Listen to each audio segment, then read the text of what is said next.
अस्सलामुअलैकुम स्टूडेंट, आज आपके सामने सेकेंड ईयर का new question non profit concern, इसका मैं आपके सामने इंट्रोडक्शन पेश कर रहा हूँ। आप इसको वॉच करें, इसको एहतियात से गौर से देखिएगा। इंशाल्लाह अगर आपकी समझ में ये सारी बातें आ गई तो आपके लिए ये सवाल कोई प्रॉब्लम नहीं पेश करेगा, क्योंकि बहुत ईजी सवाल है। ठीक है, तो इसका कुछ मैं तारुफ करा रहा हूँ आपके सामने, आप इसको सही से देखिए। ठीक है, ओके। तो अब मैं आपके सामने शुरू करता हूँ वीडियो अपनी। सबसे पहले आप देखेंगे कि नंबर 1 पे मैंने लिखा है ऑर्गेनाइजेशंस। उससे पहले हमें ये पता होना चाहिए कि नॉन प्रॉफिट कंसर्न के मायने क्या हैं। नॉन प्रॉफिट कंसर्न, इसके मैं आपको डेफिनेशंस बताता हूँ और इसके अलावा इसके दूसरी लॉजिकल चीज़ें बताने की कोशिश करता हूँ मैं। बेटा, दुनिया में जितने भी कारोबार किए जाते हैं, ट्रेडिंग की जाए चाहे सर्विस की जाए, कोई सा भी कारोबार हो, उनका मेन पर्पस यानी बुनियादी मकसद जो होता है प्रॉफिट कमाना होता है। ठीक है, प्रॉफिट कमाना होता है। जबकि ये जो सवाल है आपके सामने, इसका नाम ही नॉन प्रॉफिट है, यानी कि गैर प्रॉफिट वाला, यानी जिसमें प्रॉफिट कमाना मकसद नहीं होगा। तो ये बेटा कंसर्न माने होता है नज़रिया या ख्याल। तो चुनाचे नॉन प्रॉफिट कंसर्न जो है, ये दरअसल ऐसे ऑर्गेनाइजेशंस की एक्टिविटीज़ को कहा जाता है जिनका बुनियादी मकसद नफ़ा कमाना नहीं होता। ये लोग नफ़ा कमाने के लिए काम नहीं करते, बल्कि आप दूसरे अल्फाज में कह सकते हैं सवाब दारैन हासिल करते हैं। ठीक है, तो मतलब ये हुआ कि नॉन प्रॉफिट कंसर्न का मतलब ये हुआ ऐसे इदारे, इनमें ऐसे इदारे या ऑर्गेनाइजेशन शामिल होते हैं जिनका बुनियादी मकसद नफ़ा कमाना नहीं होता, बल्कि कौम की इस्लाह करना, फलाह व बहबूद का ख्याल करना। ठीक है, ये तमाम काम इनके बुनियादी मकसद होते हैं। अब जो है इसके अंदर कुछ इस्तिलाहात यानी टर्म्स इस्तेमाल होती हैं, वो मैं आपके सामने बयान कर रहा हूँ। सबसे पहले ये नॉन प्रॉफिट कंसर्न कौन कौन से इदारे इस्तेमाल करते हैं, उनके नाम लिखे गए हैं, यानी ऑर्गेनाइजेशंस। कौन कौन से इदारों में ये नॉन प्रॉफिट कंसर्न का हिसाब किताब किया जाता है। नंबर 1 स्कूल्स, कॉलेजेस, क्लब्स चाहे फुटबॉल क्लब हो, क्रिकेट क्लब हो, हॉकी क्लब हो, कोई सा भी क्लब हो। हॉस्पिटल्स जैसे गवर्नमेंट के अस्पताल हैं, चैरिटेबल इंस्टीट्यूशंस हैं जैसे ईदी सेंटर है, वेलफेयर सोसाइटीज़ हैं, फलाह बहबूद के इदारे, लाइब्रेरीज़ और मॉस्क्यूज़ यानी कि मस्जिदें, मदरसे, ये सारे के सारे जो है ना बेटा organisation of the non profit concern कहलाते हैं। ठीक है, ये सारे इदारे, इनका बुनियादी मकसद जो आपके सामने नाम लिखे हुए नजर आ रहे हैं, इनका बुनियादी मकसद प्रॉफिट कमाना नहीं होता, बल्कि लोगों की फलाह व बहबूद होता है बस। ठीक है, वेलफेयर करना होता है लोगों की। अब दूसरे नंबर पे मैंने कुछ आपको लिखा है सोर्सेज ऑफ इनकम। अब जाहिर है कोई इदारा चलाने के लिए कुछ इनकम के रिसोर्सेज तो होने चाहिए ना, पैसे वैसे आएंगे तो फिर हमारा कारोबार चलेगा, चाहे कोई सा भी कारोबार हो। चुनाचे तो इसके अंदर सोर्सेज ऑफ इनकम जो होते हैं नॉन प्रॉफिट कंसर्न के अंदर, उनमें आपके सामने नाम लिखे हुए हैं। नंबर 1 डोनेशन को उर्दू में बेटा चंदा कहते हैं, आप तो जानते होंगे, चंदा वगैरह डोनेशन करना। ठीक है, डोनेशन। नंबर 2 सब्सक्रिप्शन मैं भी आपको सबकी डेफिनेशन जो है बताता हूँ। एंट्रेंस एंड रजिस्ट्रेशन फीस और grants, sale of tickets, sale of refreshments, ये सब सारे के सारे आपके सामने अल्फाज सवालों के अंदर आएंगे तो आप समझ जाइएगा कि ये सोर्सेज ऑफ द इनकम है। ठीक है, तो डोनेशन की हम जो डेफिनेशन जो है हम कुछ इस तरह कर सकते हैं कि डोनेशन जो है the amount which is paid, यानी कि वो अमाउंट जो अदा किया जाता है बाय अ न्यू मेंबर, एक नए मेंबर के ज़रिए, और एक पब्लिक या फिर पब्लिक की तरफ से। ठीक है, पब्लिक की तरफ से, ताकि इस इदारे को चलाया जा सके। या तो कोई मेंबर दे देता है डोनेशन, या फिर क्या नाम है आवाम की तरफ से मुखय्यर हजरात जो होते हैं वो डोनेट करते हैं इनको, तो चुनाचे ये इदारा चलता है। सब्सक्रिप्शन किसे कहते हैं बेटा, जितने भी इस इदारे के अंदर मेंबर्स होते हैं ना, वो माहाना या सालाना जो भी इनका बुनियादी मतलब वो फीस होती है वो अदा करते हैं, इसको सब्सक्रिप्शन कहा जाता है। इसके लिए हम डेफिनेशन इस तरह बयान कर सकते हैं, the amount received from the member of the organisation regularly, यानी कि मेंबर ऑफ द ऑर्गेनाइजेशन जो होते हैं बाकायदगी के साथ जो फीस जमा कराते रहते हैं उसको कहते हैं सब्सक्रिप्शन।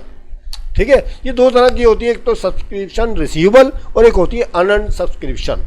ये जब आपको सवाल आएगा जब मैं आपको उसकी वजाहत कर दूंगा। अगला नंबर है एंट्रेंस एंड रजिस्ट्रेशन फ़ीस, यानी कि जब कोई नया मेंबर इसके अंदर एडमिट होता है तो उसको रजिस्ट्रेशन फ़ीस दे देना पड़ती है। इसकी मिसाल तो आप ऐसे ही समझ लें, जैसे आप किसी कोचिंग सेंटर के अंदर जब दाखिला लेने के लिए, एडमिशन लेने के लिए जाते हैं तो वहाँ पर आपको वो रजिस्ट्रेशन फ़ीस, ठीक है, लेते हैं आपसे, ठीक है, पर मंथ तो आपको लेना ही लेना है। इसी तरह से बोर्ड ऑफिस के अंदर जब आप फॉर्म जमा कराने जाते हैं, 9th का हो, 10th का हो, फर्स्ट ईयर का हो, सेकेंड ईयर का हो, BCom का हो, कोई सा भी फॉर्म हो, तो पहले बेटा आपको रजिस्टर किया जाता है, बाद में एग्जामिनेशन लिया जाता है, दोनों फीसें आपसे वसूल की जाती हैं, ठीक है। तो ये कहलाती है रजिस्ट्रेशन या एंट्रेंस फीस। उसके बाद नंबर आ गया हमारे पास ग्रांट्स माने होता है इमदाद, यानी इमदाद देना। बड़े बड़े इदारे जो होते हैं इन इदारों को जो है ग्रांट्स दे देते हैं, यानी मदद करते हैं इन लोग की, माली तौर पर इनकी मदद करते हैं, इनको ग्रांट्स कहा जाता है, ताकि ये कारोबार अपना जो है कारोबार सही तरीके से चला सकें, इस इदारे को कामयाबी के साथ हमकिनार करें। इसके अलावा सेल ऑफ टिकट्स है। सेल ऑफ टिकट्स का मतलब अगर कोई एक क्लब्स है तो बेटा वहाँ पर मैच वगैरह होते हैं तो टिकट्स बिकते हैं, तो किस सेल ऑफ टिकट से इनकी आमदनी होती है। जिस तरह आप जानते हैं कि हमारे यहाँ जो है क्रिकेट मैचेस होते हैं बड़े बड़े वहाँ ग्राउंड्स के अंदर, तो बेटा वहाँ पर टिकट्स बिकते हैं ना, तो जैसे कराची नेशनल स्टेडियम है और लाहौर का कज़ाफ़ी स्टेडियम है, तो बेटा टिकट लोग ख़रीदते हैं तो फिर आमदनी का ज़रिया बन जाते हैं। तो इसी तरह इस इदारे के भी कुछ ग्राउंड्स वगैरह ये लोग ले लेते हैं किराए के ऊपर, जो एक्सपेंसेस के तौर पर अदा करने पड़ते हैं, उसके ऊपर टिकट्स लगाते हैं, तो ये इनके ऊपर आमदनी का ज़रिया बन जाता है। इसके अलावा सेल ऑफ रिफ्रेशमेंट्स, यानी कि कुछ खाने पीने की अशिया जैसे लेज़ हो गया है, कोई रिफ्रेशमेंट की चीज़, समोसे हो गए, टॉफ़ीज़ हो गई, बर्गर हो गए, ये रिफ्रेशमेंट की चीज़ें होती हैं। तो मैच के दौरान जो है लोग इनको ख़रीदते हैं तो उस पर इनको प्रॉफिट होता है, तो ये भी इनकी इनकम का एक ज़रिया हो जाता है, ठीक है। तो ये तमाम जो थे सोर्सेज ऑफ इनकम थे, जिनकी मैंने आपको डेफिनेशन वगैरह बता दी। अब नंबर 3 के ऊपर आप देख रहे हैं सरप्लस लिखा हुआ नज़र आ रहा है। सरप्लस, ये सरप्लस जो होता है बेटा, दरअसल जितने भी कारोबारी इदारे होते हैं उनके अंदर तो आप जानते हैं कि जब हम इनकम स्टेटमेंट बनाते हैं तो उसके बाद हमको आखिर में जाके नेट प्रॉफिट या नेट लॉस हासिल होता है।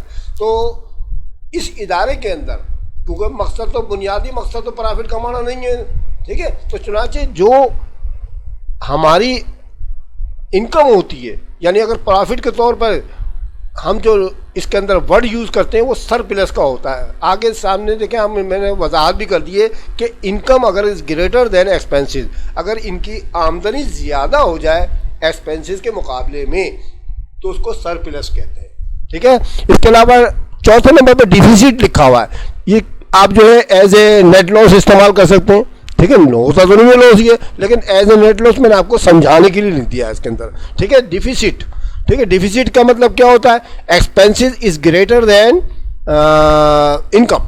अगर एक्सपेंसेस ज़्यादा हो जाए, इनकम कम पड़ जाए, तो इसका मतलब लॉस हो जाएगा, लेकिन वहाँ पर हम डिफिसिट लिखेंगे वहाँ पर, ठीक है। अच्छा, नंबर 5 पे आपको एक्यूमुलेटेड फंड भी लिखा हुआ नज़र आ रहा है, ठीक है। आम बैलेंस शीट के अंदर आप जानते हैं कि टोटल एसेट्स में से टोटल लायबिलिटीज़ को जब लेस किया जाता है तो हमारे पास कैपिटल आता है, ठीक है। उस कैपिटल को यहाँ पर एक्यूमुलेटेड फंड का नाम दिया जाता है। तो चुनांचे एक्यूमुलेटेड फंड का फार्मूला वही है जो हमारे बैलेंस शीट में होता है, total assets minus total liabilities, ठीक है। ये हमारा कैपिटल बैलेंस भी कहलाता है, यहाँ पर एक्यूमुलेटेड फंड के नाम से पुकारेंगे। तो इसका मतलब ये 3 चीज़ें इसके अंदर डिफरेंस ही आ रही हैं। हमें यह नेट प्रॉफिट नहीं लिखना है सवाल के अंदर, सरप्लस लिखना है, ठीक है। और अगर नुकसान हो जाए, एक्सपेंसेस बढ़ जाए हमारे, तो डिफिसिट लिखना है, और अगर कैपिटल मालूम करना हो तो उसको एक्यूमुलेटेड फंड कहा जाता है, ठीक है बेटा। तो ये तमाम चीज़ें लिखने के बाद, ये मैंने आपको समझा दी ना, आप इनको खूब वॉच कीजिएगा, अच्छी तरह याद व्याद कर लीजिएगा ताकि आपको सवाल समझ में आ जाए। अब हम आगे बढ़ते हैं। इसके रिक्वायरमेंट में बेटा 2 ही चीज़ें आती हैं, एक तो इनकम एंड एक्सपेंडिचर अकाउंट और दूसरा बैलेंस शीट। बैलेंस शीट तो आपके पास बहुत ही कम आई हुई है, ज़्यादातर इनकम एंड एक्सपेंडिचर अकाउंट ही बनाने को आया है। तो मैंने एक जो है आपके सामने आउटलाइन बना दी है, ठीक है, सैंपल के तौर पर। इसी तरह से आपने ये सारे सवाल करने हैं। पहले आप लिखेंगे इदारे का नाम, XY क्लब या कोई भी ABC कोई भी हो उसका नाम लिख देंगे, इदारे का नाम। फिर उसके बाद इनकम एंड एक्सपेंडिचर अकाउंट की आप हेडिंग डालेंगे, और फिर फॉर द ईयर एंडेड दिसंबर 31 जिस तरह बैलेंस शीट में लिखी जाती है, ठीक है। अब इसके आप बना लेंगे 2 कॉलम्स, ठीक है। 2 सब कॉलम भी बनाने पड़ेंगे। ये जो मैंने आपको लाइन डाल के ड्रा करी है तो रुपीज़ वाली, ताकि ये इसके साथ मिल ना जाए आपस में। तो ये आप समझ लें T अकाउंट बना हुआ है, ये आपके सामने क्या बना हुआ है, लेजर अकाउंट यानी T अकाउंट बना दिया मैंने आपके सामने, ठीक है। ये अकाउंट है दरअसल ये। तो पहले लेफ्ट वाले में आप देख रहे हैं एक्सपेंडिचर लिखा हुआ नज़र आ रहा है, और फिर राइट वाले में आपको इनकम लिखा हुआ नज़र आ रहा है। इनकम माने आमदनी होता है। अब हम एक्सपेंडिचर में तमाम अकाउंट्स लिख देंगे जिनके अंदर हमारे कैश में कमी हुई है, यानी हमारे एक्सपेंसेस हुए हैं, हमने सर्विसेज खरीदी हैं। तो यहाँ पर कौन कौन सी चीज़ें लिखी हुई ज़रा पढ़ लेते हैं। रिपेयर एंड मेंटेनेंस, यानी मरम्मत कराई थी, कुछ मेंटेनेंस कराया था, फर्नीचर वगैरह, ये जो भी सामान था इस क्लब का, उसके ऊपर पैसे इनके इतने खर्च हो गए। नंबर 2 मैच एक्सपेंसेस, मैच के ऊपर जो अखराजात आते हैं, ठीक है, लवाजमात होते हैं अखराजात वाले, वो सब के सब इसमें लिखने हैं। सैलरीज़, यानी कि सैलरीज़ का मतलब ये है कि हमने कुछ मुलाजमीन रखे हुए थे, हैं एम्प्लॉइज़ रखे हुए थे जिनको सैलरी देनी है, वो एक्सपेंसिव लिखे जाएंगे। कन्वेंस, जैसे गाड़ी के अखराजात होते हैं, ठीक है, तो वो लिखने हैं हमने। पोस्टेज एंड स्टाफ, यानी पोस्ट ऑफिस का जो अखराजात होते हैं हमारे स्टैम्प्स वगैरह के, वो सब इसके अंदर लिखने हैं। टूर्नामेंट एक्सपेंसेस, कोई टूर्नामेंट कराया था तो उसके बाद जो अखराजात हुए थे वो टूर्नामेंट एक्सपेंसेस इसमें आ जाएंगे, ठीक है। यहाँ तक आ गए। अब यहाँ पर जो है आप इनकम देखें। अब ये आखिरी वाली चीज़ मैं आपको बाद में बताऊँगा। इनकम जो है, इनकम में कौन कौन से आपके सोर्सेज थे। Number 1 subscription, number 2 entrance fees, number 3 donation, number 4 sale of refreshment, sale of tickets, ठीक है, और profit on sale of crockery वगैरह बेची थी, उसके ऊपर उनको प्रॉफिट हुआ था, वो सबके साथ। तो हमने देखा राइट हैंड के हमने ये इस तरफ जो है सारे के सारे हमने क्रेडिट साइड के ऊपर ये सारी चीज़ें लिख ली इनकम की, ठीक है। अब हमने क्या किया कि इन दोनों को यहाँ तक बोलो, मैं यहाँ तक सिर्फ, ठीक है, इसको भी ऐड किया और इन तमाम को भी ऐड किया। अब इन दोनों के दरमियान जो डिफरेंस आएगा ना, या तो फिर वो प्रॉफिट होगा जिसको हम सरप्लस कहेंगे, या फिर वो लॉस होगा जिसको हम डिफिसिट कहेंगे, ठीक है। तो हमने ये देखा कि हमारे एक्सपेंसेस जो थे फर्स्ट के 2 लाख रुपए आ गए, और यहाँ हमारी इनकम जो थी 3 लाख रुपए थी, ये 3 लाख रुपए आ गए फर्स्ट के। ये वाली रकम जो है 3 लाख रुपए आए, और ये 2 लाख रुपए टोटल आए हमारे। अभी 2 लाख और ये 3 लाख में 1 लाख का फ़र्क है, तो बैलेंसिंग फिगर कितनी आ गई, 1 लाख। तो इसको कहेंगे सरप्लस बैलेंसिंग फिगर, यानी 1 लाख रुपये यहाँ पर आ जाएंगे। तो ये दोनों सब मिला के 3 लाख बन जाएंगे हमारे, ठीक है बेटा। तो इसको कहते हैं इनकम एंड एक्सपेंडिचर अकाउंट। समझ में आ गया। आप इसकी तमाम चीज़ें याद कर लीजिएगा, फिर आपके समझ में सारा आ जाएगा। अब दूसरा रिक्वायरमेंट मैं आपको कर रहा हूँ जो कभी कभी आ ही जाता है। XY क्लब का नाम डालें आप पहले, फिर बैलेंस शीट की हेडिंग डालें, फॉर द ईयर एंडेड दिसंबर 31 की हेडिंग डालें, और इसके अंदर जो है आपके पास 2 कॉलम्स है। नंबर राइट हैंड पे आप एसेट्स लिखेंगे और लेफ्ट हैंड पे आप एक्युमुलेटेड फंड एंड लायबिलिटीज़। जबकि आम बैलेंस शीट के अंदर ऑनरशिप और लायबिलिटीज़ को दोनों को जमा किया जाता है, तो हमारे पास इक्विटी सेक्शन हासिल होता है। तो यहाँ पर ये दोनों हेडिंग डाल देंगे आप। अब जो आपके एसेट्स है ना सवाल के अंदर, वो सब यहाँ लिख देंगे। मसलन क्रॉकरी हो गई, स्टॉक ऑफ क्रिकेट इक्विपमेंट हो गई, यानी क्रिकेट के जो इक्विपमेंट वगैरह होते हैं उनका स्टॉक था, वो उसकी वैल्यू रख देंगे। इन्वेस्टमेंट जो हमने कर रखी है वो लिखेंगे। सब्सक्रिप्शन रिसीवेबल, देखिए करंट एसेट होती है। सब्सक्रिप्शन रिसीवेबल जिस तरह अकाउंट रिसीवेबल होता है, कमीशन रिसीवेबल होता है, ये आप इस तरफ लिखेंगे। अच्छा, यहाँ तक लिखना है बस आपके पास, ठीक है, यहाँ तक लिखना है, ये सवाल नहीं में यहाँ तक लिखना है। ये बैलेंस आया बाद में।